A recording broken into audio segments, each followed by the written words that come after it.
The silent treatment, what it really is and why it feels so devastating. It starts in a way that feels almost unreal. One day, the person who texted you good morning, who knew your routines, your fears, your soft spots, simply disappears. No explanation, no argument, no goodbye, just silence.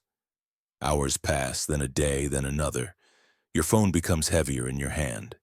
Every notification spike makes your heart race, until you realize it's not them. Again. And that's when the real damage begins. Not with words, not with insults, but with the absence of them. The silent treatment is one of the most psychologically destabilizing tactics a narcissist can use, precisely because it doesn't look like abuse at first. There's no yelling, no obvious cruelty. From the outside, it may even look mature, but inside your body, something is unraveling. You can feel it. Your chest tightens. Your thoughts spiral. You replay every conversation, every sentence, every facial expression, desperately searching for the moment you messed up. That's not an accident. That's the design. Narcissists don't use the silent treatment because they need space or time to reflect. They use it because silence creates power. When someone refuses to speak to you without explanation, they force you into uncertainty. And uncertainty is where control lives. You don't know what they're thinking. You don't know when or if the silence will end.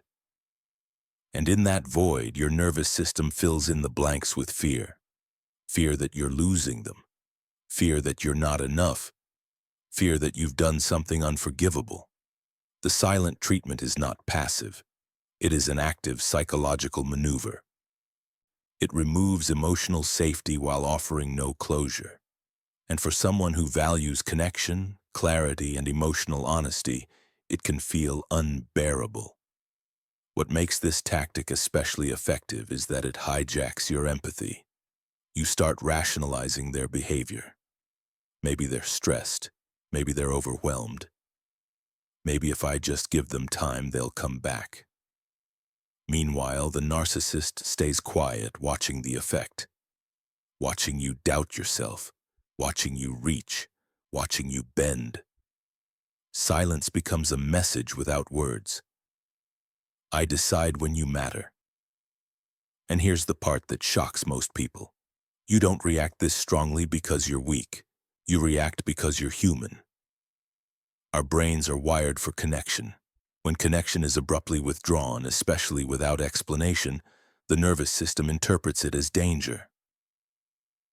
It doesn't matter how intelligent you are. It doesn't matter how successful, grounded, or self-aware you think you are. Silence triggers something ancient. Your body doesn't ask, "Is this logical?" It asks, "Am I being abandoned?" That's why the silent treatment hurts more than an argument. Arguments end. Silence lingers. It leaves you suspended in emotional limbo, trying to earn your way back into someone's presence. And the more you try to fix it, the more power the narcissist feels. This is why strong, capable, emotionally intelligent people often suffer the most in these dynamics. They take responsibility. They self-reflect. They want resolution. The narcissist exploits those very traits by withholding what you value most: communication. But here's the truth most people never tell you: the silent treatment has nothing to do with your worth.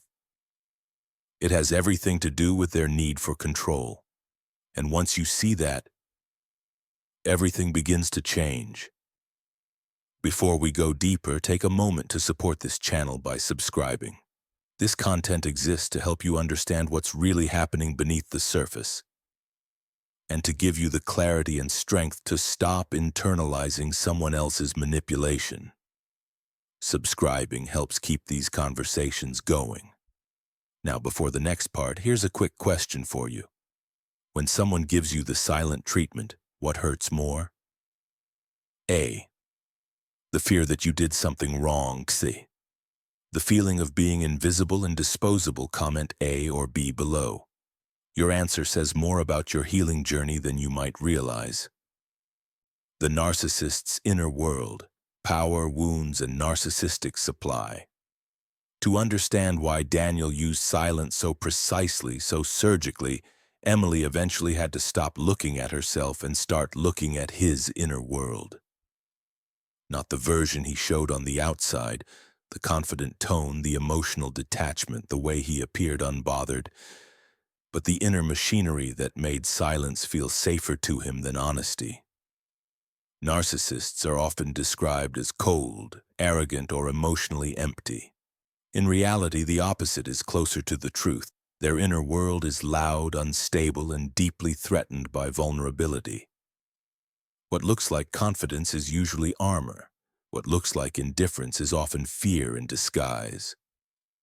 At the core of narcissistic behavior is a fragile sense of self that cannot tolerate emotional exposure.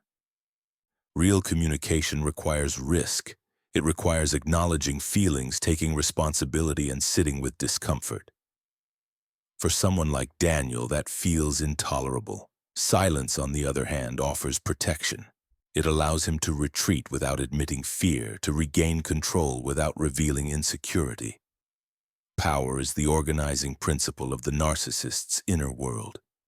Not power in the dramatic sense, but emotional power. The ability to regulate how others feel without having to regulate themselves. When Daniel went silent, he wasn't calming down. He was reasserting control. Silence placed him above the situation. Emily was left reacting. He was observing, and narcissists always observe. During the silence, they are acutely aware of what is happening on the other side. They imagine the confusion, the anxiety, the self-doubt. They may even replay past moments, knowing exactly which emotional buttons they've pressed before. This awareness creates a sense of superiority and relief. While the other person is emotionally activated, the narcissist feels grounded, not because the situation is healthy, but because control has been restored. This is where narcissistic supply comes in. Narcissistic supply is not about admiration alone. It is about emotional impact. Distress, longing, anger, pleading. All of it confirms relevance. When Emily checked her phone obsessively, rewrote messages in her head, or debated whether to reach out again, she was unknowingly feeding that system. Her emotional turmoil was proof that Daniel still mattered, that he still had influence. Silence is especially effective because it forces the other person to generate supply internally. No words are needed. The narcissist doesn't have to provoke, insult, or argue.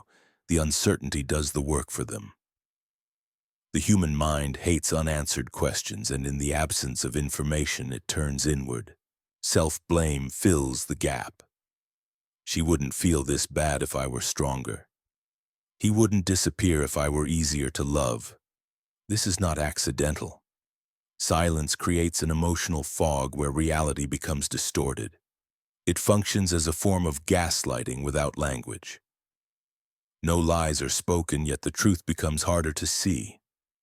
The narcissist avoids accountability while the other person interrogates themselves.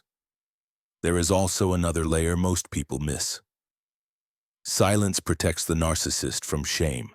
If Daniel were to speak honestly, he might have to confront his own insecurity, his fear of being seen as inadequate, or his inability to handle emotional closeness.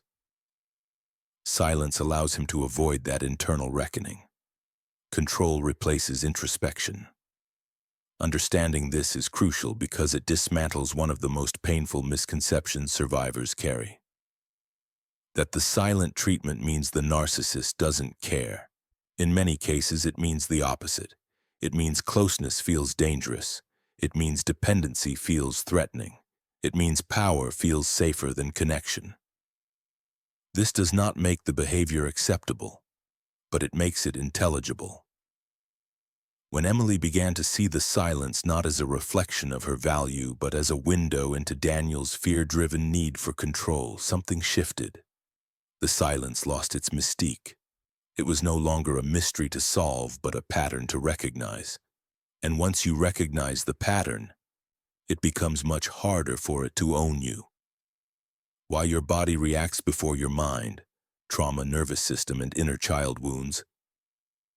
Emily used to tell herself she was overreacting, that she should be stronger, calmer, more rational. After all, Daniel hadn't yelled, he hadn't insulted her. He had simply gone quiet, and yet her body told a very different story. Her stomach stayed knotted, her sleep fractured, her thoughts refused to slow down. Even when she tried to reason with herself, something deeper had already taken over. This is the part most people don't understand about the silent treatment. Your body reacts long before your mind has a chance to explain what's happening. Human beings are not wired to process emotional disconnection intellectually first. We are wired to survive. When communication suddenly disappears, the nervous system doesn't pause to analyze context or intention. It scans for danger. Silence, especially from someone important to us, can feel like an abrupt rupture in safety, and the body responds accordingly. Emily wasn't thinking herself into distress. Her nervous system was activating automatically. Her heart raced not because she chose panic, but because her body sensed loss of connection. Her thoughts looped not because she lacked self-control, but because the brain hates uncertainty. Silence creates an open loop. No beginning, no end, no resolution. The nervous system stays on high alert, waiting for the threat to pass. For many people, this reaction goes even deeper. The silent treatment doesn't just register as a present-day stressor, it taps into earlier emotional memories stored in the body. Long before Emily met Daniel, her system learned certain rules about connection. That love could be withdrawn. That closeness could disappear without warning. That silence meant something was wrong, and that it was her job to fix it. These lessons aren't always conscious. They often come from subtle childhood experiences, emotionally unavailable caregivers, inconsistent affection, moments when attention disappeared without explanation. The child adapts by becoming vigilant, by monitoring moods, by believing connection must be earned. When Daniel went silent, Emily's body didn't respond as an adult in the present. It responded as that younger part of her that once learned, "If I don't act fast, I'll be left." This is what people mean when they talk about inner child wounds, not a metaphor, but a physiological imprint.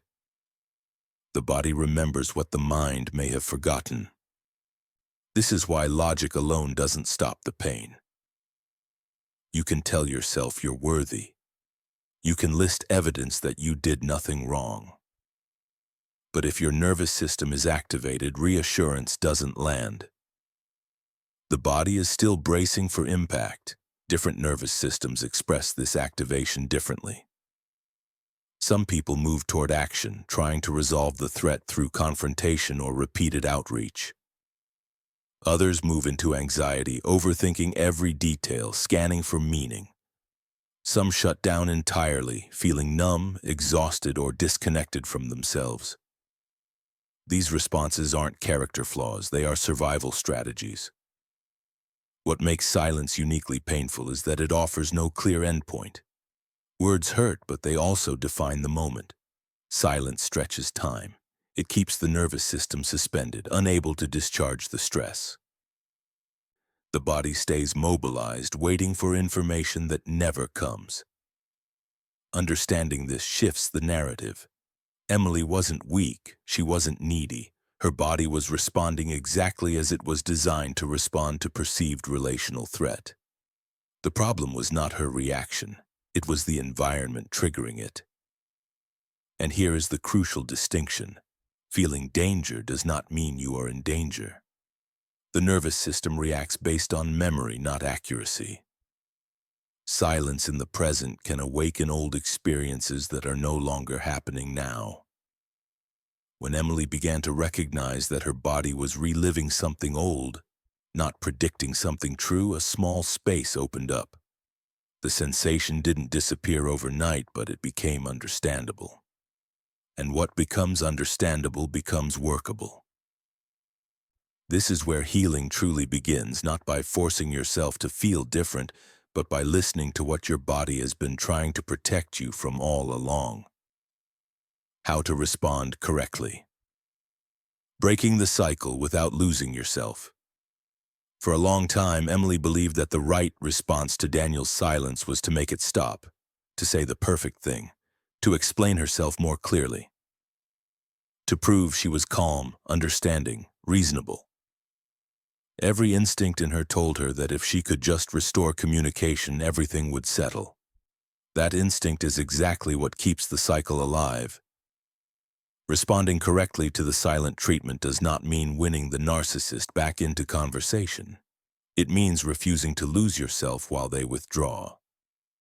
This is one of the hardest shifts to make, because it asks you to tolerate discomfort instead of rushing to end it.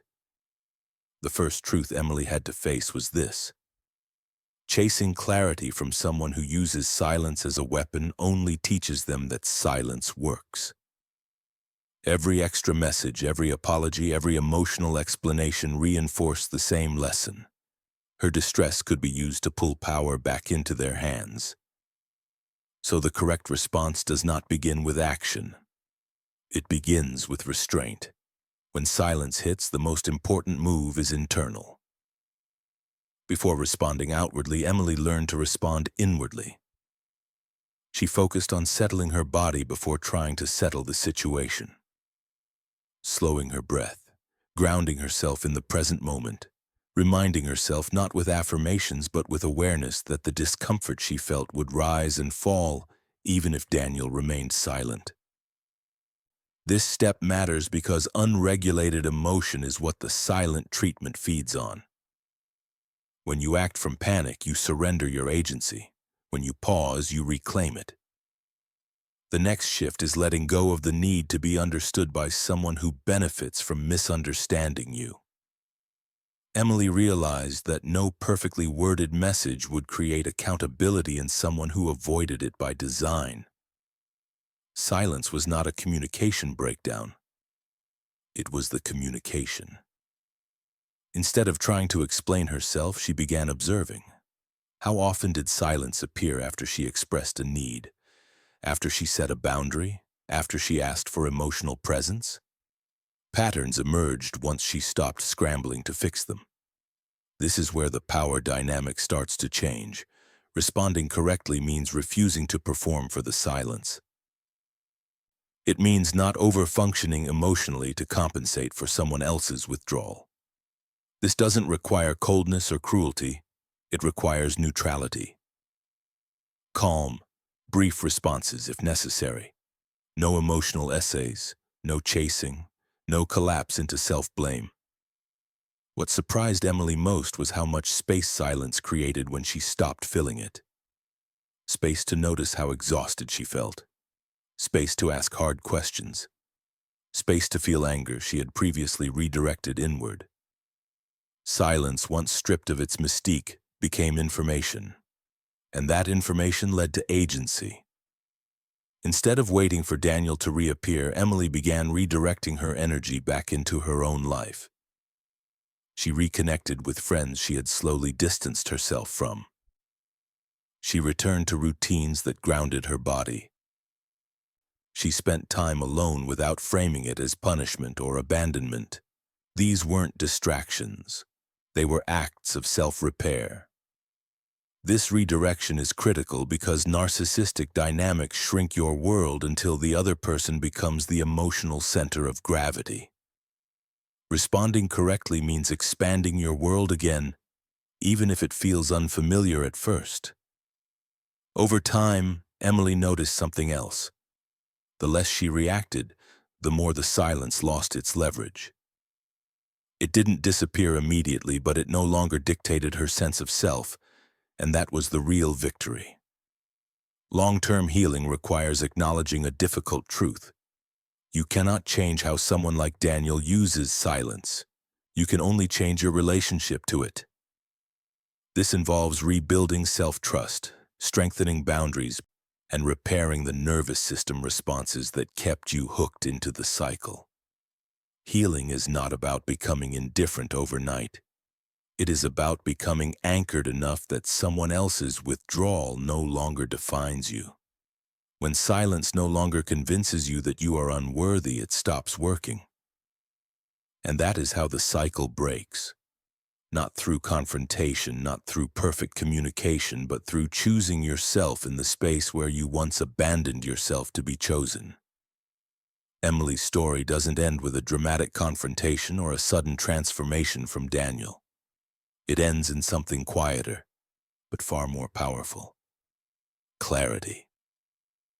Over time, she stopped interpreting silence as a verdict on her worth and began seeing it for what it was, a pattern rooted in control, fear, and avoidance. The moments that once sent her spiraling no longer defined her emotional reality. She didn't win by making Daniel change. She won by changing what she no longer accepted. What Emily learned is something many people never do. Silence is not an answer you are required to solve. When someone withholds communication to manipulate, the most radical act is to stop performing for it. She learned that her body's reactions made sense, that her longing for connection was not a flaw, and that choosing herself in moments of withdrawal was an act of self-respect, not abandonment. Healing didn't mean becoming cold or indifferent. It meant becoming anchored, rooted enough in her own nervous system that someone else's absence no longer erased her sense of value. The deeper lesson in Emily's journey is this: the way someone treats you during conflict reveals more about them than about you. Healthy relationships move toward repair. Unhealthy ones move toward power. When silence is used to punish or control, the correct response is not louder communication but clearer boundaries, starting inside yourself. You can apply this lesson by noticing where you chase clarity at the cost of your peace. By learning to pause instead of react, by redirecting energy from proving your worth to protecting it, and by remembering that connection should not require self-erasure. Disclaimer: this video is for educational and informational purposes only and does not replace professional diagnosis, therapy, or mental health treatment from a licensed psychologist or clinician. Now, a quick question for you. When someone withdraws emotionally, what is harder for you? A. Sitting with the discomfort without reaching out. Letting go of the hope that they will finally understand you. Comment A or B below. And I'd love to hear your thoughts. How do you handle silence in relationships? What has helped you and what hasn't? Share your perspective in the comments so others can learn from your experience. If this content resonated with you, please subscribe to the channel. Your support helps keep these conversations alive and allows us to continue creating content that brings clarity, healing, and hope.